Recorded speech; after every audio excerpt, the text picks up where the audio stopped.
ಗೊತ್ತಾ, ಇವತ್ತು ನಾನು ಒಂದು ಹೊಸ ಸ್ವೀಟ್ ರೆಸಿಪಿ ಟ್ರೈ ಮಾಡಿದ್ದೆ. ನನ್ನ ತಮ್ಮಂಗಂತೂ ಸಖತ್ ಇಷ್ಟ ಆಯಿತು. ಫಸ್ಟು ಒಂದು ಬೌಲಲ್ಲಿ ನೀರು ಹಾಕ್ಕೊಂಡು ಸ್ವಲ್ಪ ಉಪ್ಪು ಹಾಕ್ಕೊಂಡು ಚಪಾತಿ ಹಿಟ್ಟನ್ನ ಮಿತ್ಕೊಳ್ತೀವಲ್ವ, ಹಾಗೆ ಮಿತ್ಕೊಂಡಿದ್ದೆ. ಮತ್ತು ಚಪಾತಿ ಹಿಟ್ಟನ್ನ ಲಟ್ಟಿಸ್ಕೊತೀನಲ್ಲ, ಹಾಗೆ ಲಟ್ಟಿಸ್ಕೊಂಡು ವೀಡಿಯೋದಲ್ಲಿ ಕಟ್ ಮಾಡ್ತಿದ್ದೇನಲ್ಲ ಹಾಗೆ ಕಟ್ ಮಾಡಿ ಇಟ್ಕೊಂಡಿದ್ದೆ.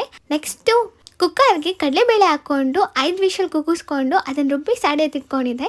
ನೆಕ್ಸ್ಟು ಒಂದು ಪ್ಯಾನ್ಗೆ ತುಪ್ಪ ಹಾಕ್ಕೊಂಡು ಕಡಲೆಬೇಳೆ ರುಬ್ಬಿಟ್ಕೊಂಡಿದ್ನಲ್ಲ ಅದನ್ನು ಹಾಕ್ಕೊಂಡು ಸ್ವಲ್ಪ ಶುಗರ್ ಹಾಕ್ಕೊಂಡು ಅರ್ಧ ಕಪ್ ಚೆನ್ನಾಗಿ ಮಿಕ್ಸ್ ಮಾಡಿಕೊಂಡೆ 5 ಮಿನಿಟ್ಸ್. ಅದಾದಮೇಲೆ ಡ್ರೈ ಫ್ರೂಟ್ಸ್ ಹಾಕ್ಬಿಟ್ಟು ಅದನ್ನು ಕೂಡ ಲೋ ಫ್ಲೇಮಲ್ಲಿ 5 ಮಿನಿಟ್ಸ್ ಮಿಕ್ಸ್ ಮಾಡಿಕೊಂಡೆ.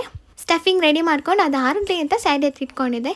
ಚಪಾತಿ ಹಿಟ್ಟು ಥರ ಕಟ್ ಮಾಡಿ ಇಟ್ಕೊಂಡಿದ್ನಲ್ಲ ಅದರೊಳಗಡೆ ಆ ಸ್ಟಫಿಂಗ್ ಹಾಕ್ಬಿಟ್ಟು ರೋಲ್ ಮಾಡಿಬಿಟ್ಟು ಎಡ್ಜಿಗೆ ಮೈದಾ ಹಿಟ್ಟು ಮತ್ತು ನೀರನ್ನು ಮಿಕ್ಸ್ ಮಾಡಿಬಿಟ್ಟು ಇಟ್ಕೊಂಡಿದ್ದೆ. ಅದನ್ನು ಹಾಕ್ಬಿಟ್ಟು ಪೇಸ್ಟ್ ಮಾಡಿದೆ.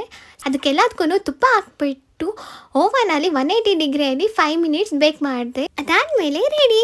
ಮತ್ತು ನಾನು ಇವತ್ತು ಯೂಸ್ ಮಾಡಿರೋ ಪ್ರಾಡಕ್ಟ್ ಬಂದು